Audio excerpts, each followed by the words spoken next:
Welcome back to episode 14 of Maxing a Main. Starting out this video here at the Motherload Mine. We're already almost level 71 mining, and I haven't even touched these mines yet. We've definitely been missing out on a ton of XP not having the Prospector set available to us, so I definitely want to get that out of the way as soon as possible. That way we're not wasting bonus XP at the Shooting Stars.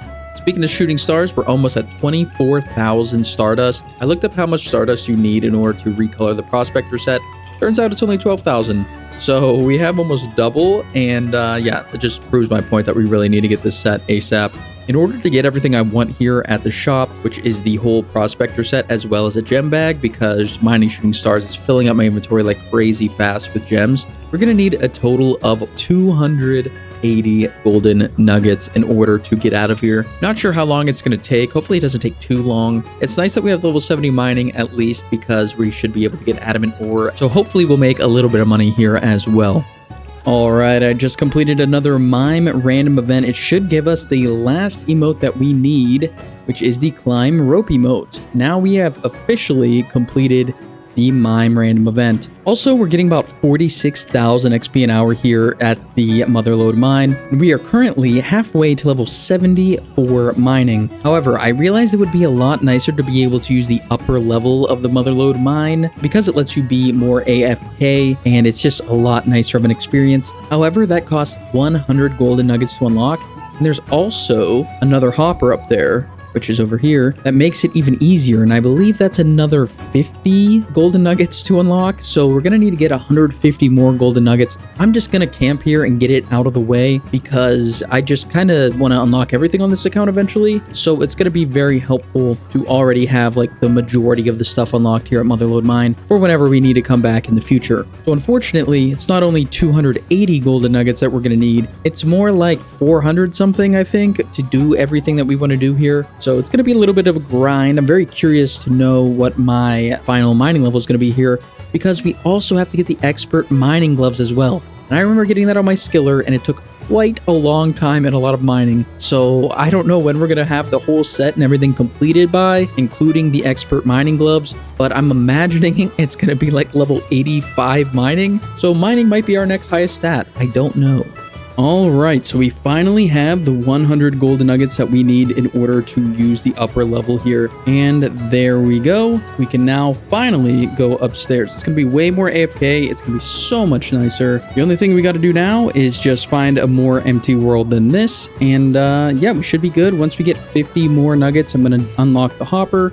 And then we could actually start our grind for golden nuggets. But now that it's going to be so much more AFK, it shouldn't be so bad. All right, we finally have enough golden nuggets in order to get the full Prospector set. I was looking more into the mining gloves. I truly don't see a need for them on this account, at least at this point, especially with the expert mining gloves, because they take up to 12 hours of power mining iron ore in order to get. Really not looking forward to that, because all the gloves do is make it so that every once in a while an ore that you're mining doesn't deplete and you can mine it again. So is that something we really need? Probably not. If we were to get level 99 mining, it would probably be either here at the Motherload Mine or at the Shooting Stars AFK. So I really don't see myself money making with high level ore either. So we're going to skip the mining gloves for now. However, we now have a total of 181 golden nuggets. Let's turn these things in for the Prospector jacket, legs, and helmet and boots. And there we go. Let's try this stuff on. Beautiful, beautiful, beautiful.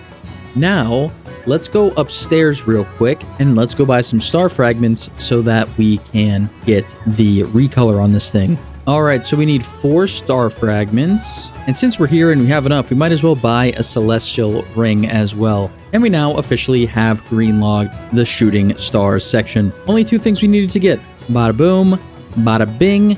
We now have our golden Prospector set. Looks really nice, especially if we had a smithing cape, it would look even nicer. Might as well use this Stardust on the celestial ring, I believe. Yeah, screw it. Let's just add all 10,000. So now that we have a full ring, we'll just keep stacking up the Stardust in the bank whenever we AFK mine. We ended up with 78 mining, 41,000 XP away from level 79.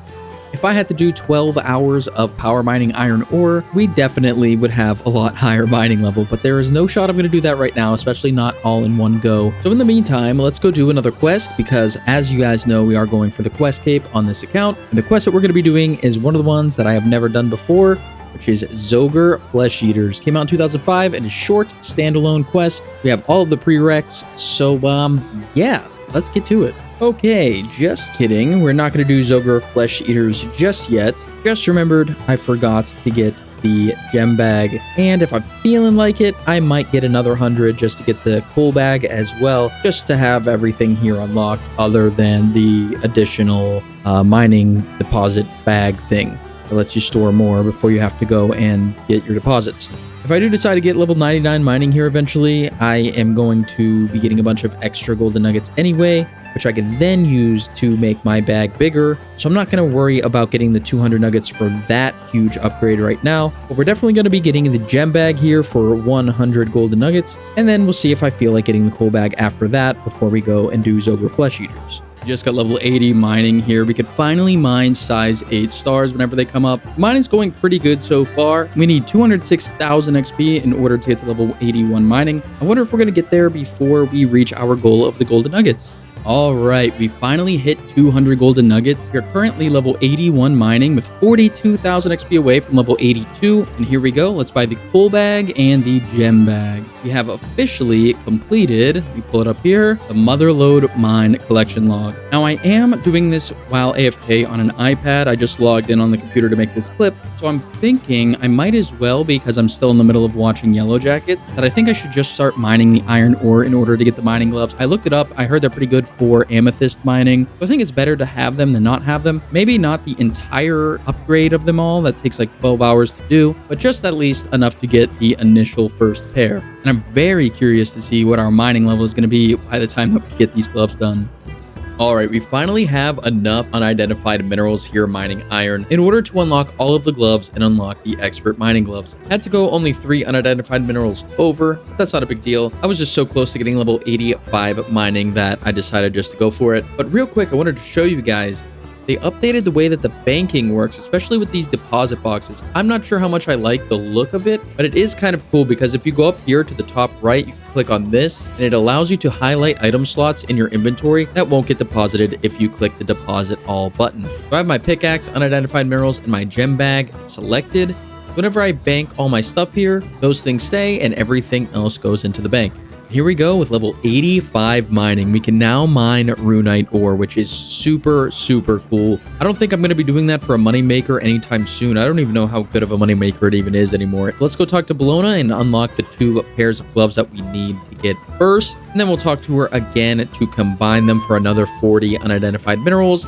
And we now have the expert mining gloves. I cannot believe I grinded all of this stuff out. But I am glad that I have these gloves now. They almost look like the graceful gloves that I currently have as well. I've also been banking all of the iron ore that I've been mining here instead of just dropping it on the ground. Oh, it looks like this stuff transfers over from the deposit box also over to the bank. So this could actually be very useful for bank standing skills where you could just deposit your stuff a lot quicker and keep the stuff that you need in your inventory.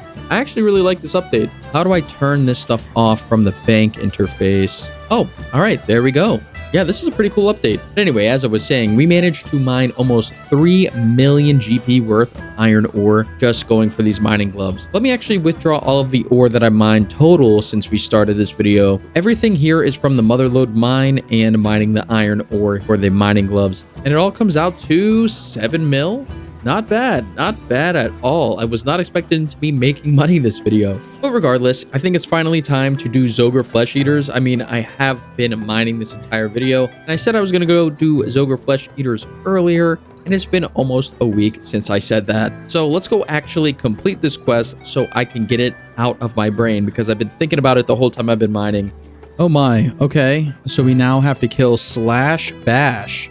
Very interesting. Sounds like a Crash Bandicoot game. And I need to turn off Auto Retaliate. Is there even a safe spot? Yeah, right here, baby. Let's go.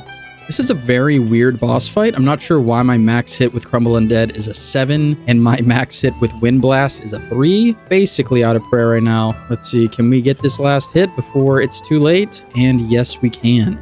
Okay, great. Apparently these orc bones are going for 212k. What? All right, very nice. Yeah, they're 70,000 each. That is insane. I wonder if this guy's farmable somehow, because that would be an insane moneymaker. And there we go. Zogre Flesh Eaters has been completed, giving us a quest point, 2,000 range, fleshing, and herblore XP, the ability to make my bomb. How about that? I don't know actually how to say that. It's like Relicum's bomb, maybe? I don't know. And we could also make brutal arrows, which is really cool. I'm not really the biggest fan of these ogre quests, to be honest with you guys. There's always just a bunch of stuff hitting me all the time, and I always end up having to run a lot. So it's definitely not my favorite, but we are in the general area to do the next quest on the list, which is the observatory quest. Where is it on the list? And there it is. I think this one's pretty quick. It says that it's short, but I think I did this on my skiller. But yeah, let's go get the observatory quest done. Oh, and while I'm here, I completely forgot that we have 2 mystery boxes from random events when I was mining shooting stars. I wanted to save them in the bank to open on camera. So in case you forgot, one of the collection logs that we need to get done here is the stale baguette. Oh, I guess I didn't finish the mime event. I still need the legs and gloves. Interesting. But yeah, we need the stale baguette, and the way to get that is from these mystery boxes. So hopefully we get it. I've never gotten one on any of my accounts before. Got a bucket and a body rune. Absolutely not what we were looking for. I forgot a stamina potion, but wow. The new stamina update with your agility level. Look how fast my run energy is going back up regularly. It's going up 1 every like 3 seconds or so. Very, very, very nice. Somebody pointed out in my last video whenever I was complaining about the price of Marks of Grace crashing that it's because of this update and staminas aren't as useful as they used to be. And I completely see why. It's unfortunate for me still not having 99 agility yet. Would have made a lot more money getting 99 if the Marks of Grace were still 17,000 each. But I'm not going to complain. I mean, this is way better for the game, let's be honest. Alright, apparently my character is a Gemini. And completing this quest got us 2 quest points, 2250 crafting XP, and a payment depending on which constellation you observed. This quest on a skiller is a hit or miss because you can either do it or you can't. Because one of the rewards in payment, I believe, is some sort of combat XP. I'm not 100% sure which one it is, and I don't really feel like looking it up, but it appears that my payment was 20 GP, a black 2H, and an uncut sapphire. Alright, so the next quest that we have on the list is Spirits of the Elid. I've never done this quest before. However, we need level 37 range to do it, and we're currently only level 34. So what we gotta go do now is get level 37 range. And yes, I don't want to train range normally. I'm gonna go to the rock crabs with a cannon, and this should be enough to get us level 37 range. If it's not, I'm gonna be very disappointed because both these cannonballs and the dwarf cannon set ended up being around a mil, I believe. Let me see here. Yeah, just about a mil. Alright, this is my first time actually using a cannon on the account. Actually, this is my first time ever using a cannon, I think, in Old School RuneScape, to be honest with you guys. I think I only used this in RuneScape 3 back when it was still RuneScape 2. There we go, level 35 range already. Alright, there we go, level 37 range. It took exactly 10 minutes, and we ended up using just under 300 cannonballs. I'm not gonna lie, it's a little bit more cannonballs than I was actually expecting, but it only came out to 65k, which isn't too bad. But hey, we got 3 range levels in 10 minutes. Not bad. Hey, it's our first feather donation in quite a while. I figured I might as well make it a clip instead of making it a screenshot. From Elite Cream, what a name, giving 32,326 feathers. Thank you so much for your donation, my good friend. And on top of that, you've successfully locked in your place on the 5th highest donation on this account. And another Beekeeper event out of the way, we finally completed everything we need for the Beekeeper's collection log, being the Beekeeper's boots. We also got an XP lamp from this as well. And of course, we are going to be using that on Slayer. Unfortunately, no Slayer level gained, but we only need 2 more lamps in order to get level 34 Slayer. I'm really in the mood to do a bunch of quests right now, which is pretty rare to be honest, and this video is already over 13 minutes long, which is like the sweet spot I like to use for my videos. So in the next video, we are going to be starting out doing the Spirits of Elid quest, and then I have a whole bunch of stuff that I wrote out to do after that. Hope that you guys enjoyed this video. I know I did a ton of mining this video. Hope that that wasn't too boring for you guys, but we are definitely making a lot of progress on the account. I mean, agility is no longer our highest stat. I was recently thinking of the volcanic mine because I never got to do that on my skiller account, and I completely forgot that it existed, and I've never done it before, ever. So I'm thinking about trying that out at some point. We're also almost 900 total level, which is pretty cool. But yeah, I just want to get a bunch more quests knocked out. That way we can get these lower stats up a bit without actually having to train them one by one. But we are going to have to start training some more stats by hand eventually. So yeah, let's go get these quests out of the way in the next videos. That way we could wrap up season 1 of this series. But anyway, I hope that you guys enjoyed this video. If you did, be sure to drop a like below. It really helps out the channel. If you're new here, hit that subscribe button as well. So yeah, I'll see you guys in the next one.